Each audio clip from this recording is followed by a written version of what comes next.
everybody for joining what is the fourth and final session of our weeks-long sizzling summer webinar series. As Jen mentioned, I'm John Paquette, SVP Solutions for TIS's US market.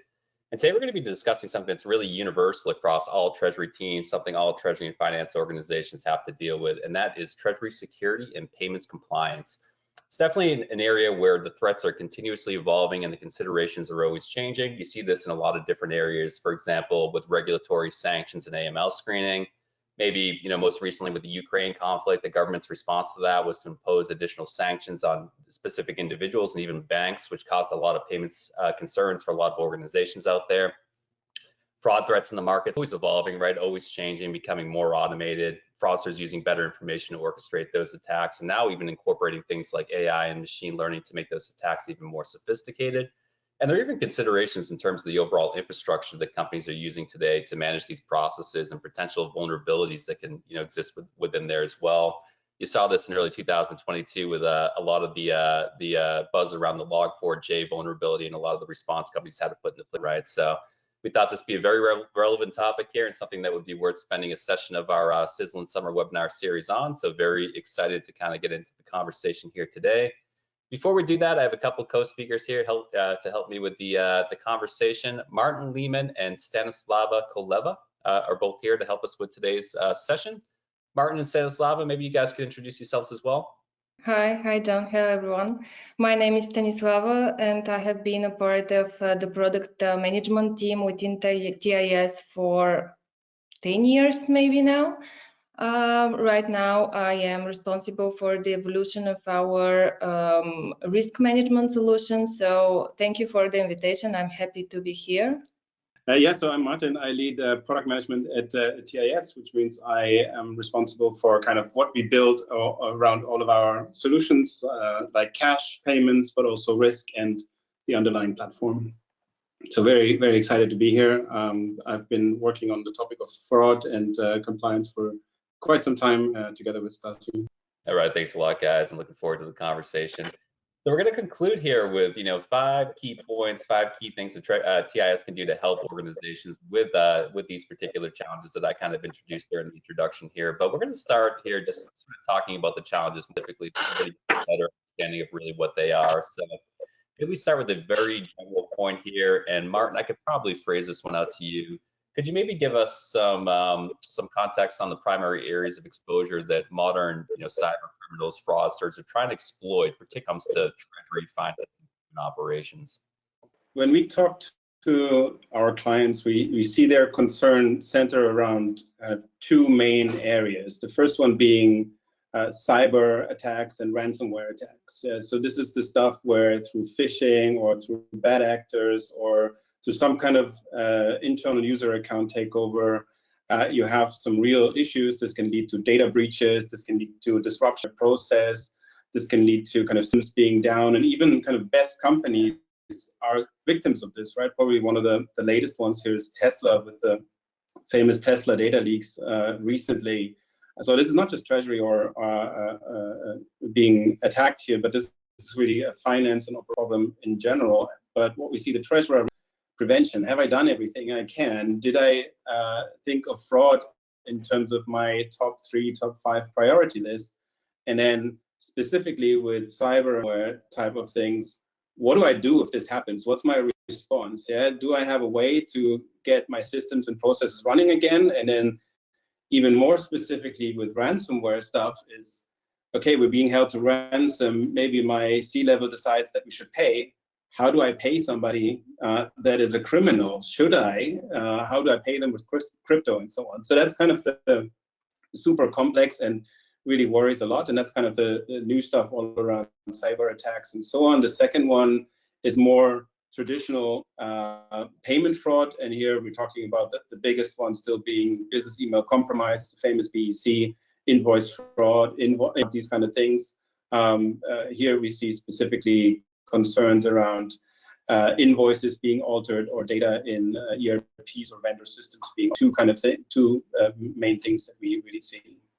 Yeah, I mean, it's crazy how rampant a lot of these fraud attacks still really are, particularly business email compromise, which has been around forever. I mean, I was in Treasury for 15 years before I jumped over to the tech side, and we were seeing those attacks come through all the time. The level of sophistication, always trying to hit the treasurer end of the day on a Friday, maybe like, 30 minutes before the wire cut off to kind of put some urgency in the mind to act and sort of make that mistake to release that payment.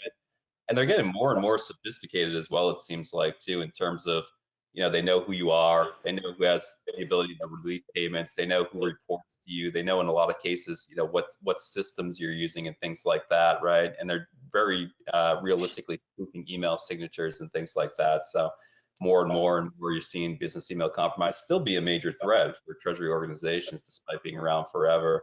And it also seems like the fraudsters aren't going for those necessarily home runs anymore. So you have those AP attacks that are happening a lot more frequently where maybe a fake wire change request is coming through the AP or supply chain team, and they're looking to just sort of update that wire instruction that you have for a particular supplier, and then through a series of small invoice payments out to that fraudulent account, kind of capitalize that way versus looking for, a 2 million, a 3 million B attack or something like that. So more frequent, more automated, sort of more to look out for Treasury. So, and that's kind of one side of the equation. I alluded to in the introduction as well. There's a lot of regulatory AML sanctions challenges as well that organizations are facing. I know us at TIS, there was a lot that we heard about during Ukraine, with the additional sanctions imposed during that period, in particular, banks in general being sort of sanctioned as well, right? So, and so Stanislava, maybe I can go to you with this one and give us some context in terms of the Treasury and finance teams are facing more on the sanctions AML screening side of things. Yeah. When we talk about challenges, actually we can outline 3 pillars where corporates face challenges. It's always about the 3 foundations of a corporation: the people, the processes, and the systems. So challenges can be exploited at levels. The larger the corporate is, the more challenges it has in terms of education of the people, in terms of getting to know each other, and therefore this opens the possibility to a lot of threat. When we talk about technology, digital transformation is something which is really, and it is providing possibilities for a lot of optimizations, but if it is applied poorly, then we know that it can against security of the company. And the smaller the company is, for example, the more difficult it gets for the company find the proper people with the proper knowledge in terms of in order to implement proper measures. When we talk about compliance, I cannot really mention processes without talking compliance. So having in mind the processes in place, it's very difficult if the company is decentralized in order to apply the proper monitoring on all the processes. Therefore, centralization in terms of compliance measures like vendor controls, like data management controls, payment controls, all those measures can be applied in order to provide that proper processes that are you mentioned, John, AML. It's actually an integrated part together with compliance because AML needs to give a lot of background. It needs to provide the security that you're making payments to the right parties. When we talk about compliance, we talk about sanctions, because if compliance is prepared within the company, and the companies need to secure that the proper measures are implemented, then sanctions need to be from above, from governance, from external authorities, and this kind of measurement, this kind of monitoring is strengthening more and more. It's definitely not a new thing. AML implemented since, I don't know, maybe not, but nowadays it's more and more strict, and more things need to be actually checked in order to apply the proper AML and KYC. Like, for example, if in the beginning sanction screening we checked only OFAC, UN, and all those popular lists, nowadays to check like who is the beneficial ownership of a respective company, is there adverse media in place that needs to be screened, or is the money related to some politically exposed person, payment for a campaign or something. So in general, those tools are not going to be removed. On the contrary, they are more and more advanced and with more and more resources out there. Yeah, it makes sense. I mean, with a lot of companies, lockdown processes when it comes to vendor onboarding. They might do initial scans on AML and sanctions lists during the process of vendor onboarding, but what they might not realize is those lists actually change every single day. The authorities publish a brand new list every single day. And maybe it doesn't change meaningfully from day to day, but during certain key sort of political, more macro events, it does. And I think that's exactly what we saw within the last couple of years. We also see companies just evolve in terms of where they do business. One that comes to mind is, we talked to a company that was compliant with U.S. sanctions and then did an acquisition of a Latin American company. Didn't realize the Latin American company was making payments into Cuba, folded it under the corporate umbrella, and realized, hey, now we might have a potential sanctions issue here that we didn't kind of see coming up here. So there's a lot of different considerations companies have to deal with when it comes to sanctions. And hopefully no one's ever been caught up in this, but I think if you have, you kind of know what typically would happen. The banks would hold those funds, would stop those payments, and then you'd have a lot to explain to the authorities about the particular payment, why you made it. Even in instances where it's a false positive but a close match, it's good to have a screening solution. You can then sort of alert the banks proactively. This might come up, but it's not a real threat here. And here's supporting documents that validate that as well. So I know we're going to dig into it a little bit more later in the webinar, but that's a great sort of summarization of the challenges that corporates are facing in that respect. And before we jump into maybe the 5 ways that TIS can help with these challenges specifically, Mark, maybe we could talk about just some general best practices, I guess, or almost like what can corporates do for themselves? What do we see in companies to sort of address these things more from like an organizational level, as part of their strategies? Yeah, so we see kind of 3 things, right? So the first thing that clients do, and of course that's how we hear about it, they get in touch with their system providers and their banking and see how can I address these challenges all around my payment. Here we've been in constant coming out the entire history of TIS, but specifically kind of last year with the Ukraine conflict and so on, this really coming to kind of top level of everybody's mind. And a lot of clients have reached out to us and asked us, okay, what can you do? How can you help? How are your processes and how are your systems working in our processes, and how can we get here? And one thing that we've done there to try to enable this is also to hold jobs, not just with the system provider like us, but together with our clients, with our banking partners, with consulting partners, with insurance partners. So we had about 12 workshops with a number of banks and with Marsh as an insurer for ransomware attacks or cyber attacks, because really from a corporate perspective, they want to see everybody, right? Put from everybody that they're working with. So that's the first thing. Reach your ecosystem.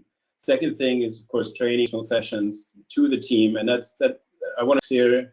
This has to go beyond your typical compliance video. That's not training. That's not going to help you in terms of preventing fraud.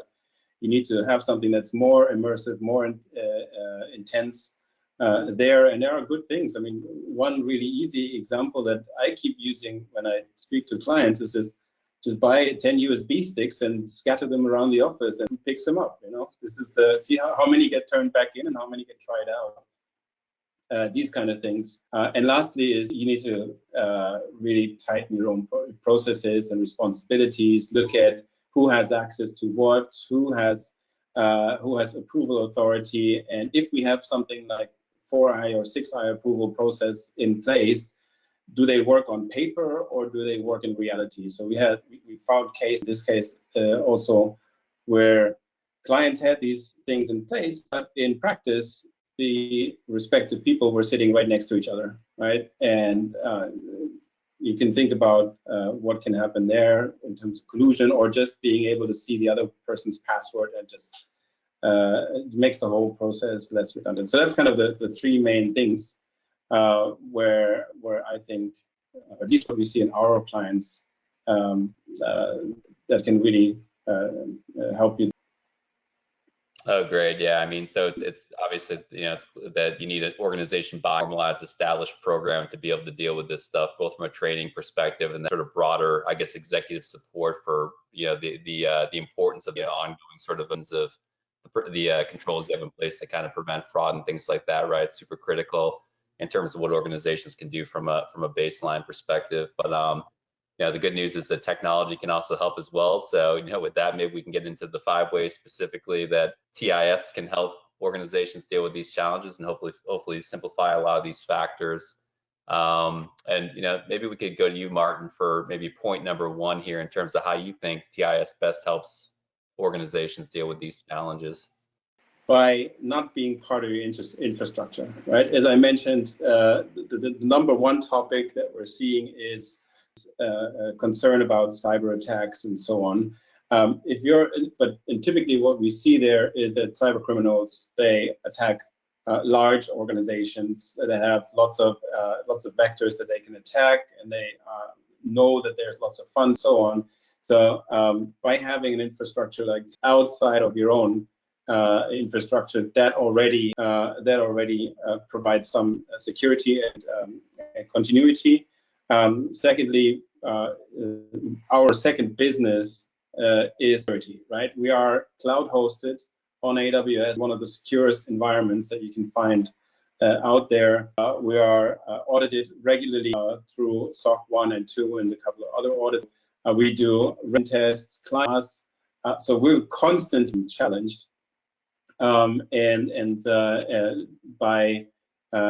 external players, by our clients. I remember some time back, I had a discussion with our head of engineering, and he was telling me how he was watching kind of denial of service attacks to TIS, and we could right, but very well under control. We have the rights in place to detect these, to prevent these, to manage these things. That's probably not something that everyone's on premise. So that's already a big advantage if you have somebody who's made security their business. And then of course all the channels and protocols that we use and the way that we treat data is by itself fully secure, right? It's encrypted with the latest encryption mechanisms. And the data, not even we see our clients' data, right? So I cannot see our data in any way because it's fully encrypted, and I do not have access to that information. So even if somebody would get in some way, there's no way they can use that data. Yeah, that's a great one to start with here. Just providing that secure infrastructure that look for a lot of companies to produce on their own. So cloud infrastructure means all processes, all data can be stored centrally, globally, and accessible in one location. And then using an infrastructure that's relied on by a lot of corporates around the world means that we're constantly keeping that up to date with the latest security protocols. Data is encrypted. We're keeping those encryption protocols best in class. We're making sure we're using the best key management systems to be able to manage those encryption keys. We're securing the bank connection channels. We're providing encryption at that level as well, right? So that goes a long way in just sort of protecting the corporate's data in and of itself. So definitely a good one to start here is way number 1, TIS can help with these solutions. And Martin, I don't know if you have another one to offer here as well before we jump to Stanislava and get her take on a couple of the ways that we can help as well.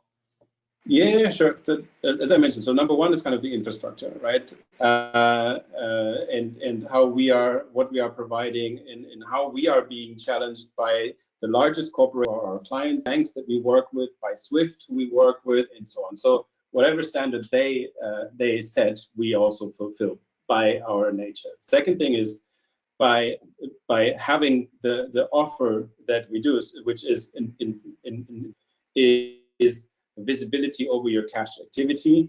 which means you know how much money you have where, you know who has access to what, you fully effectively replicate your processes and your policies in our system is actually a big part of the onboarding onto TIS.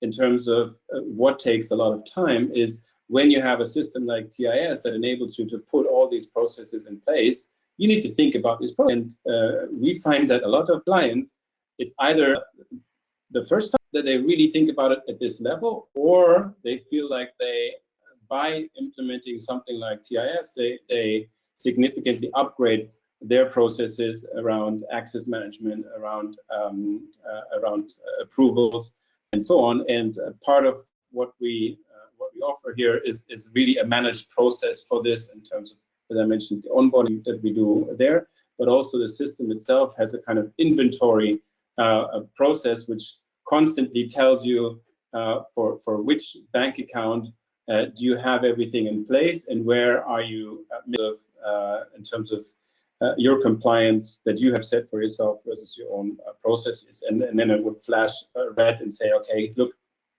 for this account, you haven't really set anything up, or the approvers on this you haven't provided, or you haven't put in place the right documentation, and so on. It would actively show you this, right? So all of these things is help to put the foundation in place that you have a better processes and better protection. Yeah, I couldn't agree more. Foundational visibility is so critical to so many different treasury processes, like just your basic cash position forecasting, and even having complete connectivity, electronic connectivity to your bank, even facilitates accounting and reconciliation. But a lot of people don't think about the role that it plays in just security and fraud prevention, to be able to see all of your accounts in one place, monitor all that activity, and if something abnormal is occurring, be able to pick that out very, very quickly, right? So that's kind of almost a foundational requirement of your overall security program. And yeah, the other one is just the sort of the centralized visibility over user management and user activities within one platform.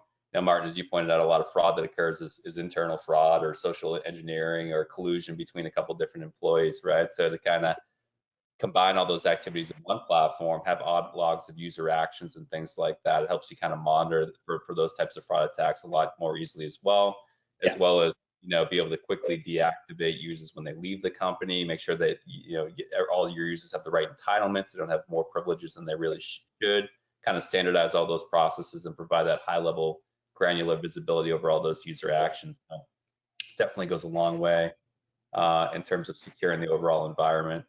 And Stanislav, I definitely want to give you the opportunity here to offer up a couple suggestions as well. So maybe you can give us the third way that the TIS helps to secure a company's environment. Yeah. John, actually, you're absolutely right when you mentioned that standardization is the right way to go in large companies, especially to prevent internal fraud.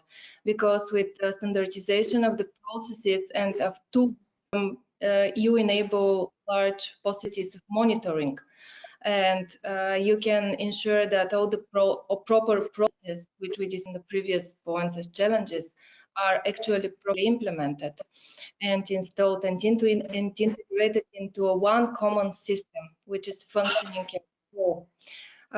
And standardization actually helps all the corporates to unify all the different processes that they can face in each separate legal entity. If we can imagine one decentralized corporation which has legal entities scattered all over the globe, and each legal entity has its own processes and tools which are implemented, then standardization of all those processes can actually limit or complete customization in favor of transparency, in favor of better process visibility and compliance.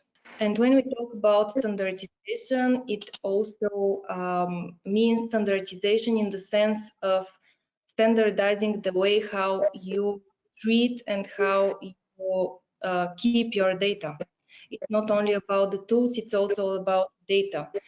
And with the proper standardized flow, with the proper way of managing your data, you can actually provide more possibility to make proper forecasting, to manage risk, to be consistent. Yeah, standardization is definitely key. I mean, I think anybody who's ever sat in their seat has sat down and tried to put together that approval matrix and tried to come up with a really, solidified way to approve payments globally across the organization. But then when they go to put that in practice, they find out, oh, SAP, you can approve payments this way, Oracle, you can approve this way, TMS a different way, or even on the e-banking portals, B of A supports this and JP Morgan supports this, and there's no way to get that to be really, really consistent across the organization in terms of who approves what happens at certain dollar value thresholds, what happens for the outliers, the abnormal transactions versus the straight through processing type transactions, and to bring all that activity into one centralized location, a true sort of payments and connectivity hub, and then be able to layer existing controls and on top of that is huge for organizations in generating that standardization and control, in addition to a lot of the other points you made, Stanislava, which were great as well. So, and yeah, I don't know, maybe you have another one you can give us as well here in terms of ways that TIS can help with these situations. Yeah, definitely. You mentioned one very good example about making payment to different banks.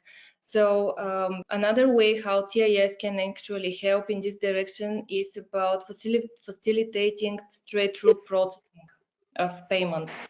And thus we can actually limit to a minimum the human intervention within the within TIS. We have nowadays implemented a lot of connectivities, a lot of enablings of integration, which ensure that the data from ERP transform it and go through TIS and reaches the bank in a completely automated straight-through processing, and thus eliminating, I might say, even at all removing the manual interaction, but at the same time making client with the respective workflows, making it secure, making it transparent and visible for people to monitor.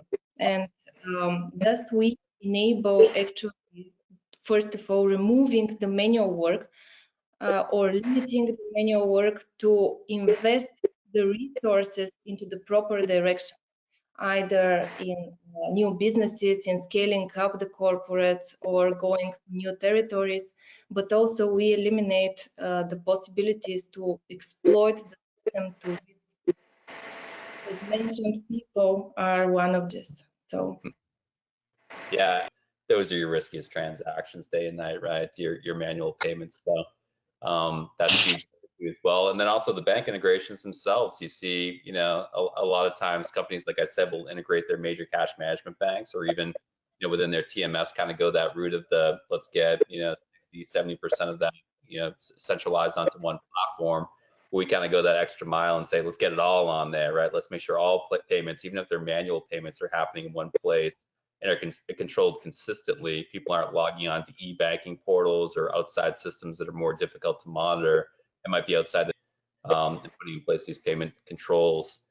And so we're on the final point here, and I love the sort of the attention we've given the financial controls aspects of it, the system integrations, the internal training, those sorts of things as well too. But I have to imagine, Stanislav, you're going to talk a little bit for this fifth one about the overall transaction screening solutions and some of these sort of more safety net type products, these more intelligent fraud detection type products that organizations might be able to layer in as a true sort of backstop to their operational controls. So, and is that the case?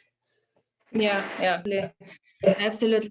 When we're talking about fraud and different nets, we need to talk about two dimensions. The first one is fraud detection, and the second one is the prevention part.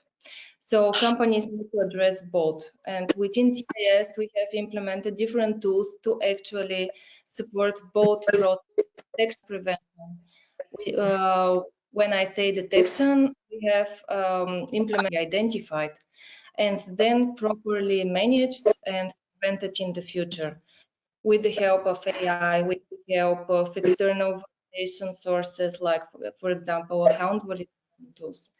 And nowadays, we notice expansion on the market for the account validation. It is imposed by companies by the need to know your payee to know your customer, but not only this. We see that it is enforced by law, by regulation, to provide account validation as part of your daily business. Like, for example, there is regulation by PSD3, which requires IBAN name check as a mandatory step to do business. It is necessary when you do instant payments because those kind of urgent ones are most to APP fraud, but not only. And we see a lot of sources which are starting to provide this kind of account validation, and it is getting more and more exposed.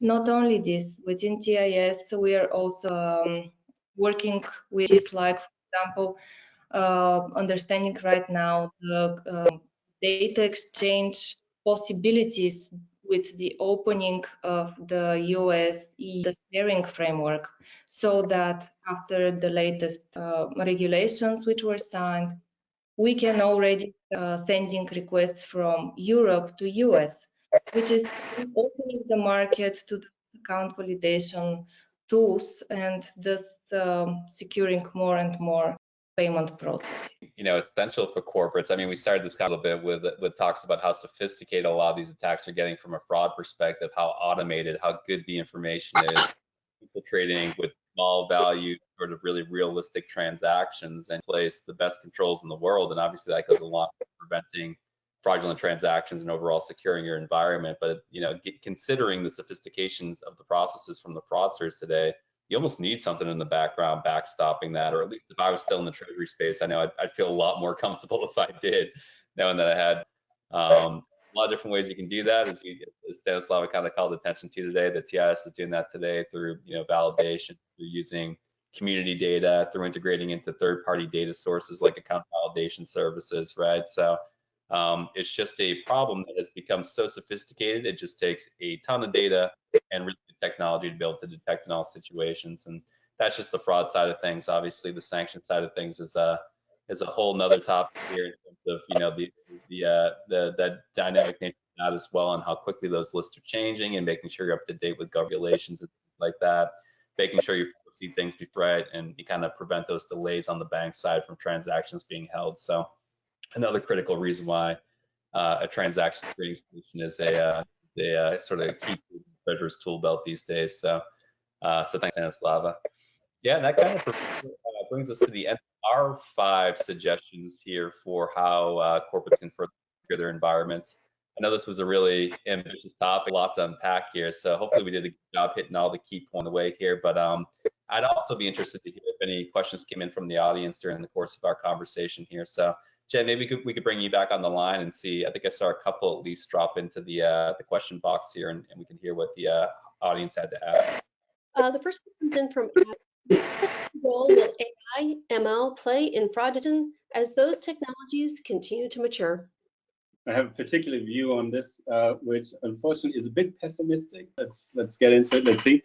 So if I look at how AI ML is used at the moment in this space, I actually have to see that it's heavily in favor of bad actors. What's possible, and you know, AI generated text, pictures, videos, they're already being tricked. They're being used to trick people. And what clients tell me is, well, what we do, we have a process in place, and whenever somebody wants to change their bank account details in our vendor management, and they send us an email, we basically call them back, right, and check if that's the case. Well, if voice, if not only voice but video can be altered in real time, that is no longer an option. Yeah, I don't know if you remember the kind of the fake Obama video. He did a speech, and it turned out to be and that's 5 years old. Years ago, if you look at what's happening these days with LLM models, that's super sophisticated, right? And I think I fear it's going to lead to a really rise in or a whole new quality of these BEC attacks.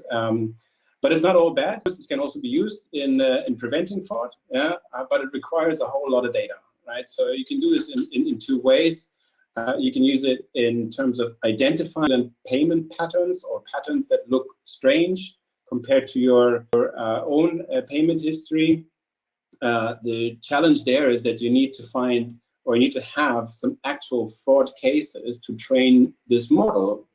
What we find here a lot of times is that that kind of actual data to train their model on, they'd probably be broke by now.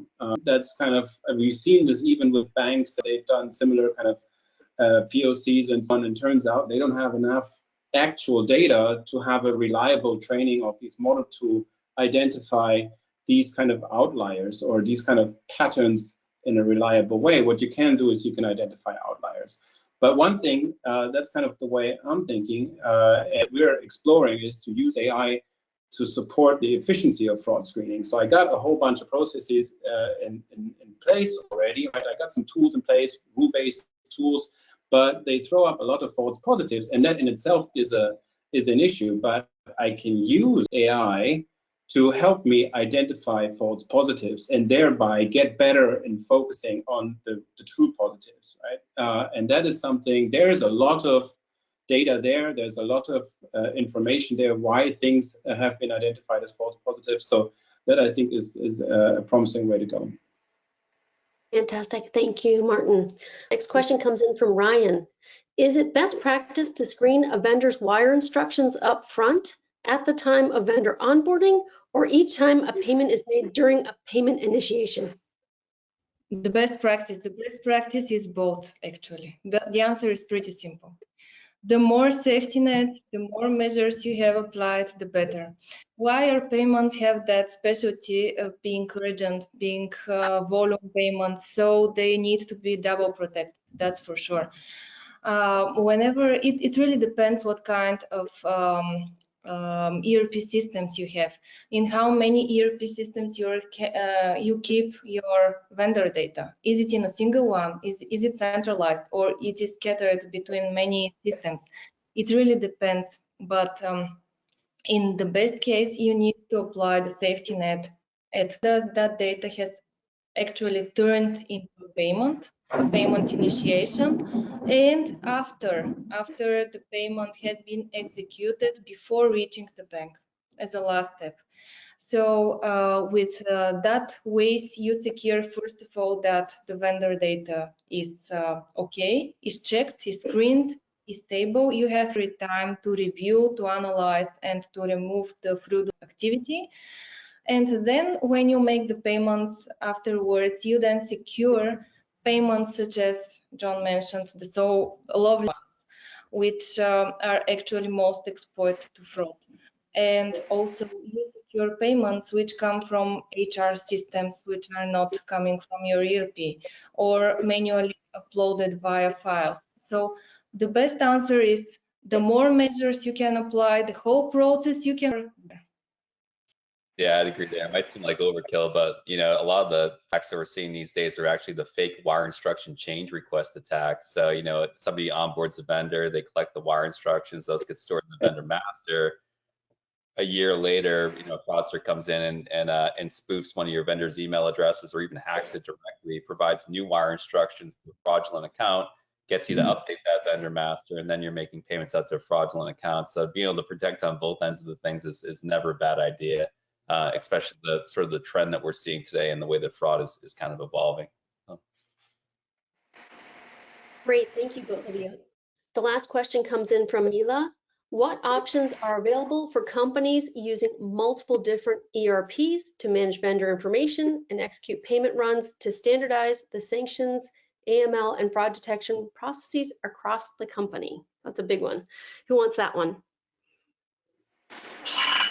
I can give it a go, but I think John can also finish it. I mean, the idea here is an easy one. The execution is hard. There's a reason why you have all these systems in place. It depends on your local setup, on your business model, and so on. So you can't just say, okay, just bring everything to one system. But the solution is obviously that you need to have a system in place that connects to all of these systems and can provide you with a level of security across all of these, right? So it can do exactly what Stanislav was just describing, can do a screening at the time of vendor onboarding, but it can also do a screening at the point of payment initiations, because at some point the money needs to come out. So you need to go look around and see what system suits you, not only from what the system can do itself, but how we integrate into landscape, which is there for a reason, typically business reasons, right? It's not just all historical and just grown and we'd love to have it somewhere else. Often there are operational reasons why your company is set up the way it is set up. Great, thank you so much, John. Stanislava, do you want to add anything there? Yeah, I mean, I think Martin did a nice job answering that one. I definitely agree completely, and I think it's a great use of how sort of technology solutions that are built to sort of specialize in this space can really helps corporate solve that challenge. It goes back to some of the points we talked about before, standardization of processes and how you're screening things. It's kind of the same level of controls across all ERPs, all business lines. Like Martin mentioned, it's tough from a practical perspective to kind of put that into practice without somebody who specializes in those integrations and can kind of holistically screen all of your data across multiple different ERP systems or any system where wire instructions are held in a really consistent way in accordance with the same sources and things like that. So leveraging something external from that respect is definitely a good way to deal with that challenge. Or maybe if you're able to kind of simplify the maintenance of the wire instructions in general using an external system for supplier onboarding and housing those wire instructions that then feeds those ERPs and then screening just that one system could be an alternative as well. But obviously requires sort of a revamp of the system architecture there. So I just want to thank everybody again for joining the today's webinar of our Sizzling Summer Series. I hope you found the content interesting, and we hope to see you again soon.